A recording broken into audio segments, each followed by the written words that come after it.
Well, hello there, and you join us here today to talk about one of the most controversial brands in the world and why it's so controversial. This is Hublot, and why do people hate it so much? If you're looking to sell a watch, especially a Hublot, you can get a quote over at watchfinder.com. So Tom and I continue our ongoing beef. He's one side of the tracks, I'm the other, and we don't get along. So we need someone to join that conversation in harmony. And we've brought a special guest along with us today. This is Mr. Andrew McUtchen of Time and Tide and About Effing Time fame, and also a big Hublot fan. How are you doing, Andrew? Oh, I'm not sure about the last part, but the first two are true. But I'm more than happy to join this party because it's come up recently on both platforms and it's always spicy and we like that. And we put all of your links in the description below, so anyone who has been hiding under a rock and doesn't know who you are and what you do, check out all of those links. Go give them all a click. Thank you very much. Tom, hello. As a relative newbie compared to us in the watch industry, you have probably got some vibes on Hublot so far. Like, what's the word on the street when it comes to the watch brand Hublot? Yeah, my initial impression as something of just a casual observer of the watch industry was these ones are more expensive and don't ask any questions. I guess I always assumed it was like the correlation between the big, bold design that only the very wealthy could pull off. You know, only really, really rich people were crazy enough to be able to pull off this watch. I don't know. Yeah, that was the general vibe I got my first impression. Andrew, I can't help but notice that you are wearing a Hublot, so I imagine that your perspective is slightly more biased. Why don't you give us just a flavour, before we dive in too deep, a flavour of the global perspective on Hublot from your point of view? Look, I think all of the ways that Hublot has been represented and all of the things that they're known for, and perhaps, you know, I suppose if there's any negative view of the brand, it still lingers from when the brand launched, which was they're a relatively new brand in the scheme of things. You know, we're talking 30 years old, 25 years old for the Big Bang. So in the scheme of, you know, watch brands that have multiple centuries of history, there's still a bit of a, you know, rebel child in the mix. And really their launch proposition in the modern day is pretty indefensible. But it was not the modern day at the time it launched. Like awareness of movements, awareness of cost of production, even how fatigued or fresh the concept of ambassadors was completely different back then. So what the brand did by bringing these bold designs with ébauche movements and ambassadors, to us now, this all seems very gauche and very out of step. But when this watch first launched with a strong design as well, that was vaguely reminiscent maybe of other designs. And again, this was a different period of watch literacy for most people. You've got to consider that those elements they just led to an explosive success but a lot of the criticisms of the brand still relate to those first launch elements. And in fact, the brand is a very different brand now on all fronts in terms of how is the movement compared to others, you know, what has the ambassador strategy turned into from what it began, which was just pulling the biggest names you could. And then, yeah, just overall price proposition and awareness. People are now aware that the design of the Big Bang is reminiscent of another well-known watch. But 30 years ago, it was just bold design, looks kind of cool. So you've really got to look at moments in time for this to make sense, because all these things were super fresh when the watch first launched properly under the stewardship of Jean-Claude Biver and direction. Whereas now we are in a radically different time and the brand is having to sort of answer to all of these components, and they are doing that. And we're going to see that the brand evolves into a much harder to criticize brand in the very near future. Well, let's rewind a little bit back to 1980, to the founding of Hublot, to look at some of that origin story. I don't think anyone will be surprised to learn that it was founded by an Italian man, a guy called Carlo Crocco, which is just like the best Italian name ever. You can imagine him right now. But the creation of the original Hublot watch, well, Hublot means porthole in French. Portal, yeah. And we all remember what other watch was based on a porthole. Tom, from your perspective, looking at the shape of Hublot, it hasn't evolved a huge amount since 1980 to now. It still kind of bases around that same porthole vibe. Do you think there is a world in which Hublot can evolve away from feeling a little bit like a copycat brand?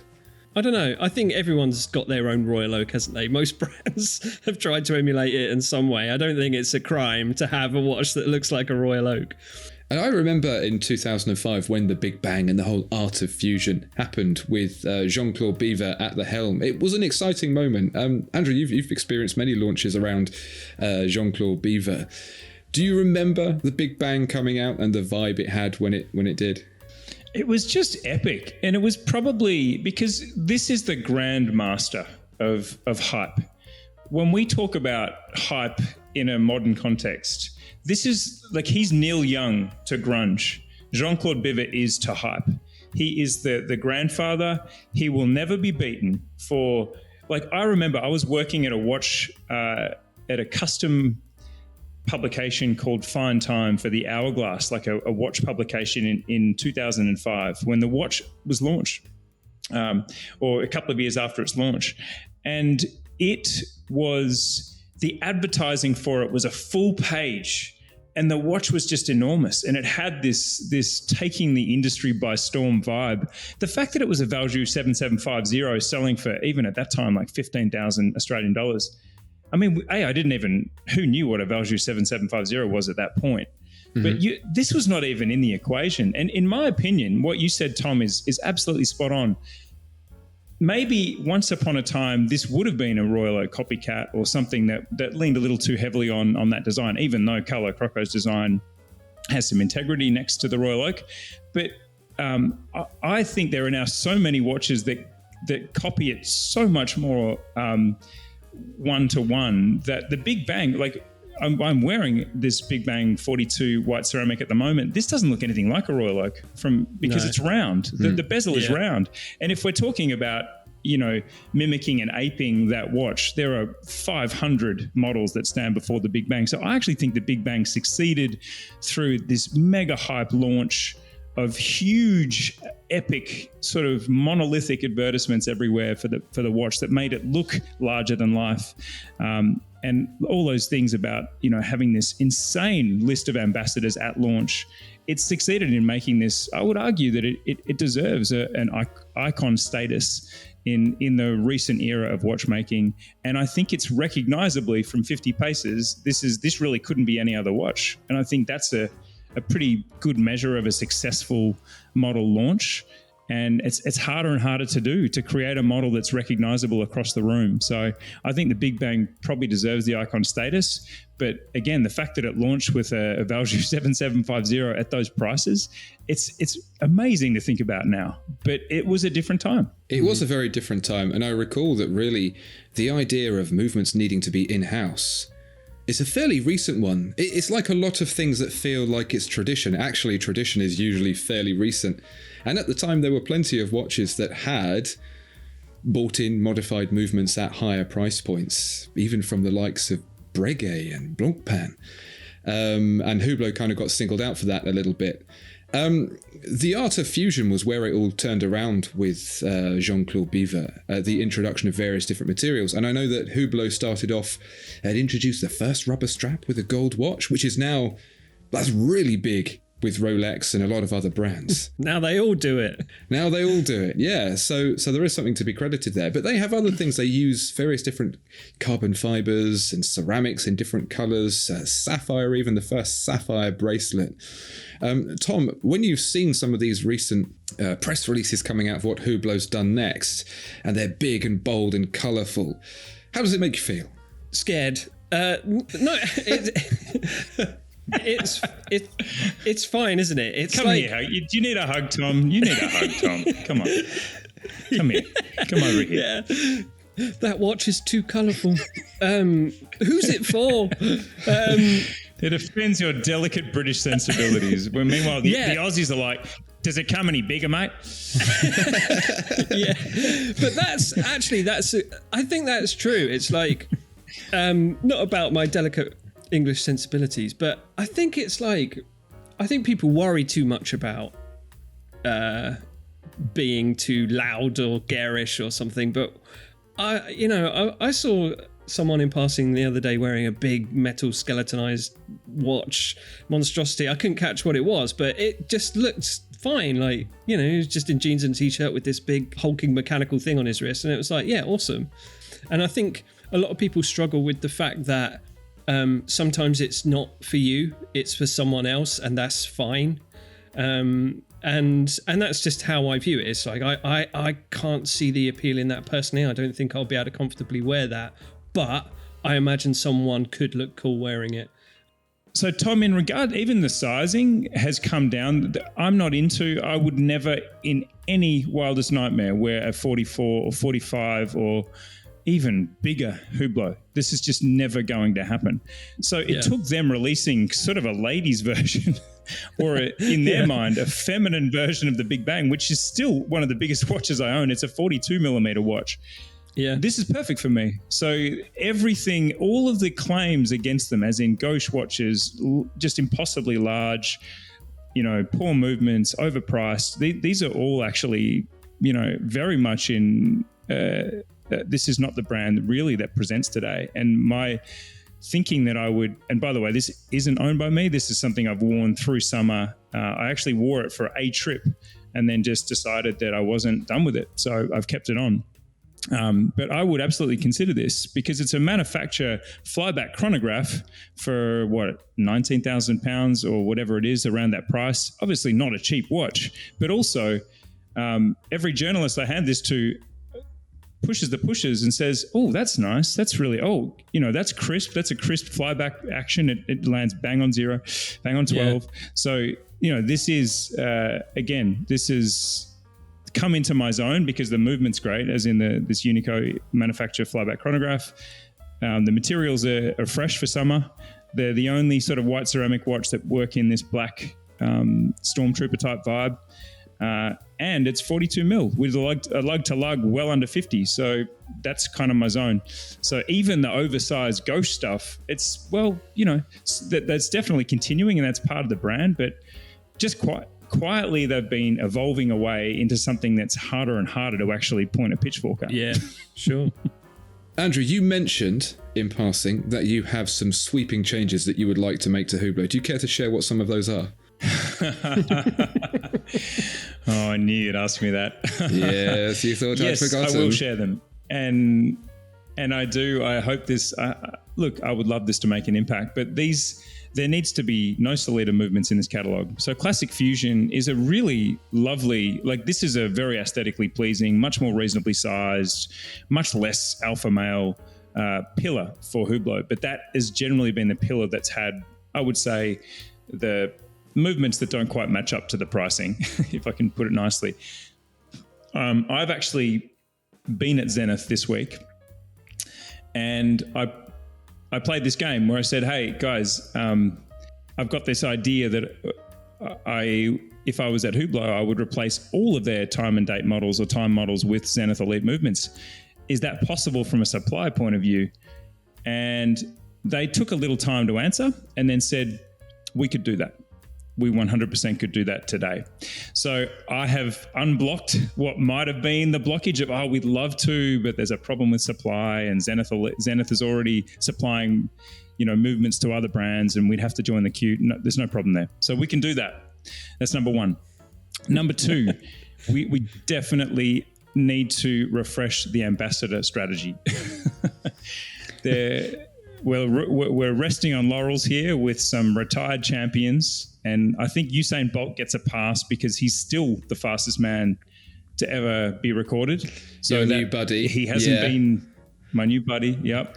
Hi, Usain. I'll see you later, darling.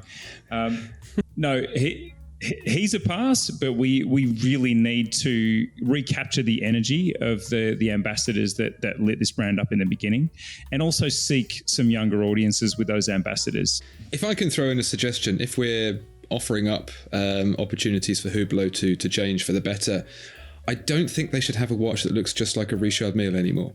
I think that's too on the nose.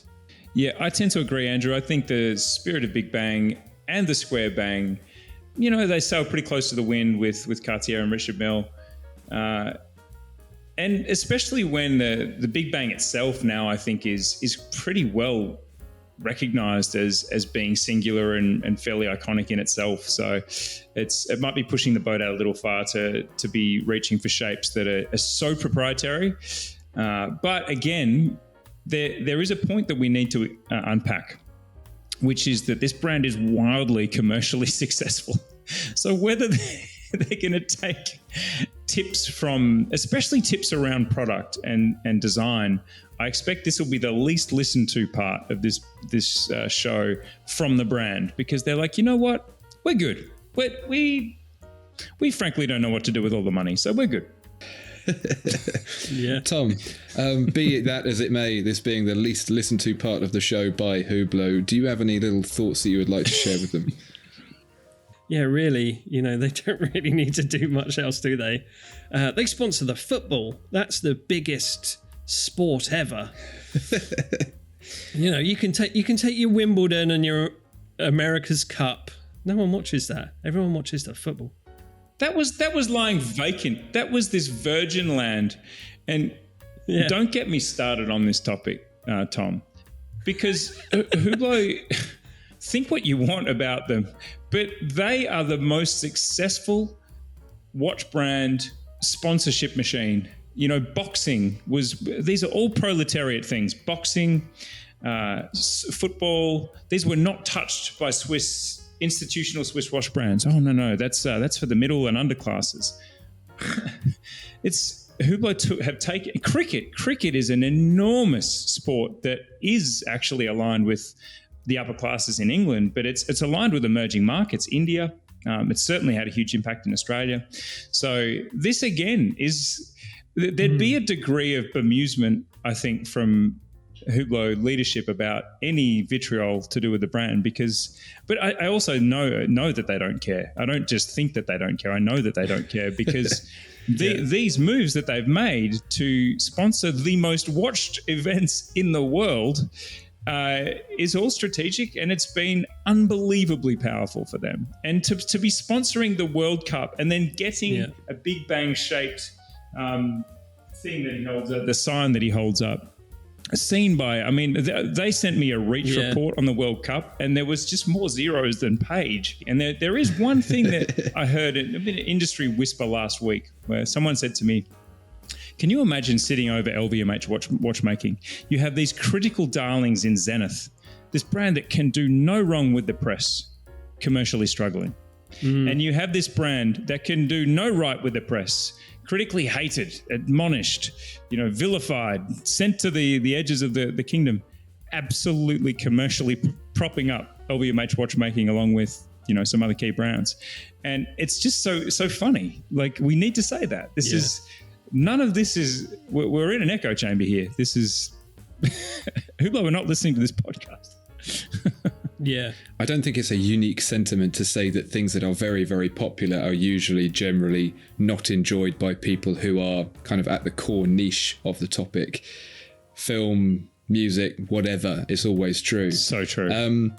But speaking of outrage, how are we feeling about the Nespresso limited edition Hublot made of recycled capsules and grounds? Oh, look, I found this one perplexing. I wonder... I walked through... I did see it coming, though, a couple of years out, because if you walk into Geneva Airport, you see a lot of co-branding with Nespresso and Hublot.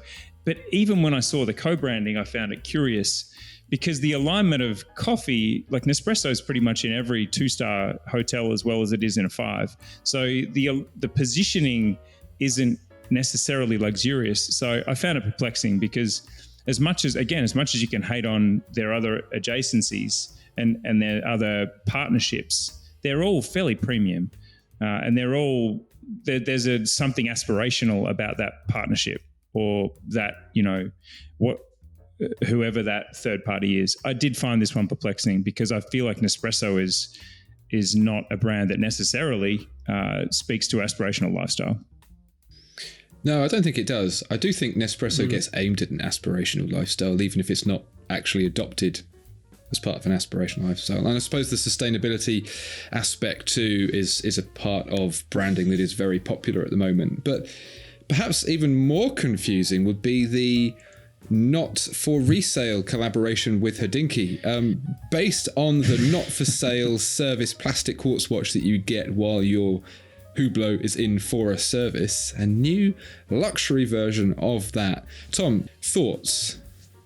It's not very effective to have to explain the reason behind something before you're shown it. You should sort of be able to identify what they're going for immediately. It's like a joke. If you have to explain why it's funny, it isn't funny.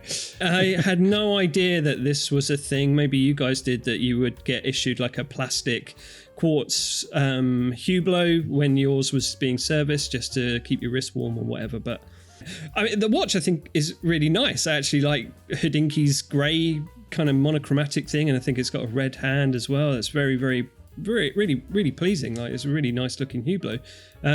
Not sure about the text. I hate that. But I suppose it's kind of funny. You know, it's like as funny as like modern art is funny. Do you know what I mean? Not really. I think that's a great example, Tom. Yeah, an $8,000 joke. Is that what you're saying, Tom? Yeah, I suppose. Yeah, Andrew, what are your thoughts on this not for resale and the general sort of humour that Hublot seems to be finding in some of these collaborations? Look, Hodinkee definitely did find one of the most sought after and cult-like watches. It's a bit like Lange steel service watches are more often than not stolen, with the platinum model that is in for service sort of left as the as the hostage that's never going to be recovered. So there's cults around these service watches, and the Hublot service watches are actually, that's a flex. You turn up with the proper not for sale Hublot service watch at a get together or amongst watch friends, and everyone's just like, damn, he wins. It's one of those really niche and cool things. However, the fact that there's an $8,000 version, I'm not sure that maintains the coolness, because the whole point was it was a way to have a moon swatch version of a Hublot, and it had cred. So I'm not sure that the joke is still funny when you make it an $8,000 watch. That was my reaction to it. To wrap up, Andrew, Hublot, does it deserve the hate? Does it really? I don't think so, really, like pound for pound.